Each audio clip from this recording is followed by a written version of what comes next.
آدمی ایک سردار مکہ والوں کی طرف سے وہ حضرت صلی اللہ علیہ وسلم کے پاس آیا.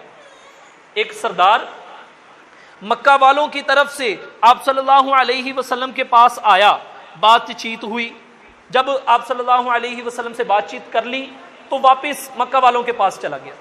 جب واپس گیا، واپس جا کر اس نے مکہ والوں سے ایک تاریخی بات کہی جس کو آج تک تاریخ نے محفوظ کیا ہوا. اس سرداران مکہ نے کیا کہا؟ اس سردار آدمی نے مکہ والوں سے کیا کہا؟ اے مکہ والو، میری بات غور سے سنو. میں نے اس وقت کی کیسر و کسرا بہت بڑی طاقت ہوتی تھی، بہت بڑی سلطنت ہوتی تھی. وہ کہنے لگا کہ میں نے کیسر و کسرا کے محلات کے جو آداب ہیں، یعنی ان کے جو نوکر چاکر ہیں، ان کے آداب دیکھے ہیں. اور اسی طرح نجاشی اس وقت حبشہ کا بہت بڑا بادشاہ تھا.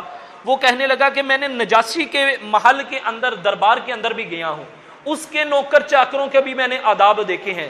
لیکن خدا کی قسم یہ یاد رکھو کہ جس طرح محمد صلی اللہ علیہ وسلم کے صحابہ، ان کے ساتھی ان کی تعظیم کرتے ہیں، میں نے دنیا کے اندر کسی سردار کے نوکروں کو ایسی تعظیم کرتے ہوئے نہیں دیکھا. اگر ان کا لعاب منہ سے نکلتا ہے تو صحابہ اپنے جسم کے اوپر ملنے کو فخر محسوس کرتے ہیں.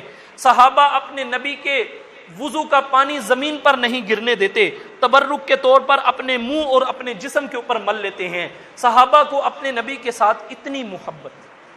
تو میرے محترم بھائیو اور دوستو، ہم نے صحابہ کی اقتداء کرنی